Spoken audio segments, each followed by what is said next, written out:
नमस्कार दोस्तों, मैं राहुल मिसाओ। मैं आप सभी का एक बार फिर से स्वागत करता हूं और अब हाजिर हूं आपके लिए क्विज लेकर। देखता हूं आपको कितना याद हो गया है और आप खुद अपने आप को चेक करो कि आज वाले करंट अफेयर से आपको कितना चीजें याद हुई हैं। सबसे पहला क्वेश्चन आपकी स्क्रीन पर यह है, हाल ही में भारत ने एलओसी के पार आतंकियों के ठिकानों पर किस विमान से बम बरसाए थे?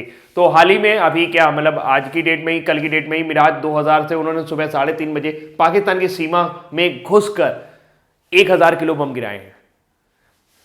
अगली जानकारी, पेरिस में सप्ताह भर चलने वाली अपनी सार्वजनिक बैठक के अंत में वित्तीय कार्रवाई कार्य दल ने किस देश को अपनी ग्रे लिस्ट में रखने का निर्णय लिया है? तो उसका सही आंसर है आपका पाकिस्तान। पाकिस्तान के ऊपर भारत ने आरोप लगाया और उस आरोप भारत सही से नहीं साबित कर पाया, वहां साबित नहीं हो पाया है, जिसके लिए वो ग्रे लिस्ट में पहले भी था और उसको बनाए रखेंगे ग्रे लिस्ट में ही। लेकिन ग्रे लिस्ट भी खराब लिस्ट होती है, इसमें अब वो जल्दी उनको कोई लोन नहीं मिल पाएगा, उनको थोड़ा सा मुश्किलात होंगे वो लोन लेने में, और तो और कोई भी जो बड़ी कंपनियां होंगी वो निवेश करने में वहां से डरेंगी। तो फिलहाल एफटीएफ यानी कि आपका एफएटीएफ, हाल ही में बांग्लादेश की सरकार ने विवादास्पद परिवर्तन जीन जेनेटिकली मॉडिफाइड वाले किस अनाज की वाणिज्यिक खेती की अनुमति दी है? चावल की अभी अनुमति दी है, बीटी बैगन की पहले अनुमति दे चुके थे, लेकिन बांग्लादेश निवासी इसको अच्छा नहीं मान रहे हैं। वो ये मान रहे हैं कि उनका जो प्राकृतिक पर्यावरण है वो इससे नष्ट होगा। तो फिलहाल आपको यह ध्यान रखना चाहिए बांग्लादेश ने अभी किसकी अनुमति दी थी। हाल ही में किस राज्य सरकार ने मुख्यमंत्री युवा स्वाभिमान योजना प्रारंभ की है? उसका सही आंसर है मध्य प्रदेश। मध्य प्रदेश के मुख्यमंत्री कमलनाथ जी ने हाल ही में मुख्यमंत्री युवा स्वाभिमान योजना आरंभ की है। इसमें 100 दिन के रोजगार की गारंटी दी जाएगी जो 21 से 30 साल के बेरोजगार युवक हैं, और उनको हर महीने 4000 रुपए दिए जाएंगे। साथ साथ उनका कौशल विकास के लिए भी काम किया जाएगा। हाल ही में अमेजन के निदेशक मंडल में किसे शामिल किया गया है? पेप्सिको की पूर्व सीईओ इंदिरा नूई को अभी हाल ही में अमेजन के निदेशक मंडल यानी बोर्ड ऑफ डायरेक्टर्स में शामिल किया गया है। वो उनका अकाउंट डिपार्टमेंट संभालेंगी।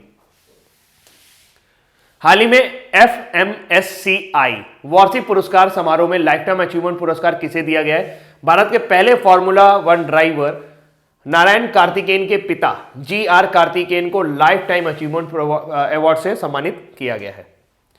हाल ही में कांस इंटरनेशनल ओपन ट्रॉफी किसने जीती है? तो वो जीती है अभिजीत गुप्ता ने। भारतीय ग्रैंड मास्टर अभिजीत गुप्ता ने ये ट्रॉफी हाल ही में जीती है।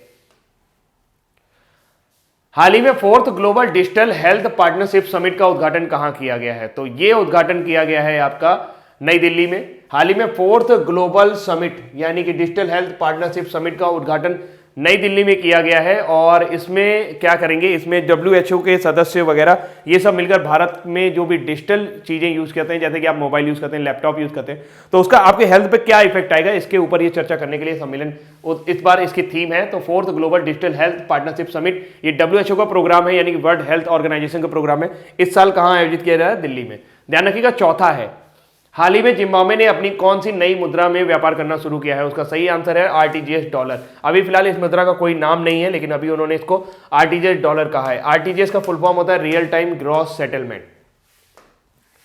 हाल ही में अफगानिस्तान किस बंदरगाह के जरिए औपचारिक रूप से भारत से जुड़ गया है? तो उसका सही नाम है चाबहार बंदरगाह। चाबहार बंदरगाह ईरान में भारत ने बनाया है और इसके लिए अमेरिका से अनुमति लेनी पड़ी थी। चाबहार यहां से मुंबई से माल जाएगा या मुंबई तक माल आएगा, मुंबई से समुद्र के रास्ते चाबहार तक जाएगा, चाबहार से फिर रेल लाइन के जरिए, रेलवे लाइन के थ्रू अफगानिस्तान तक जाएगा। तो भारत और अफगानिस्तान के बीच में व्यापार बढ़ता रहे, इसलिए चाबहार को बनाया। जबकि पाकिस्तान में एक बंदरगाह बना रहा है चीन, उसका नाम है ग्वादर। तो ग्वादर का आपको नाम को याद रखना चाहिए। ग्वादर चीन ने बनाया, जबकि चाबहार आपका भारत ने बनाया है।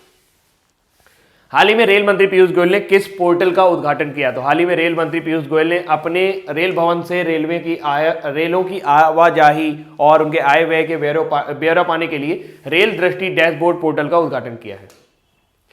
हाल ही में किस खिलाड़ी ने सीनियर राष्ट्रीय भारोत्तोलन चैंपियनशिप में महिलाओं के 64 किलोग्राम भार वर्ग में 212 किलोग्राम भार उठाकर स्वर्ण पदक जीता है? तो उनका नाम है एस थसाना चानू। ये मणिपुर की रहने वाली है। मणिपुर की एस थसाना चानू ने ये पदक जीता है। तो उम्मीद करता हूं ये करंट अफेयर्स आपको पसंद आ रहे होंगे, और अगर आपको ये पसंद आ रहे हैं तो प्लीज इसे लाइक, शेयर और सब्सक्राइब करना ना भूलिए। हंसते रहिए, मुस्कुराते रहिए, ध्यान रखिएगा अपना। अभी के लिए इतना ही रखते हैं। Thank you so much, bye bye.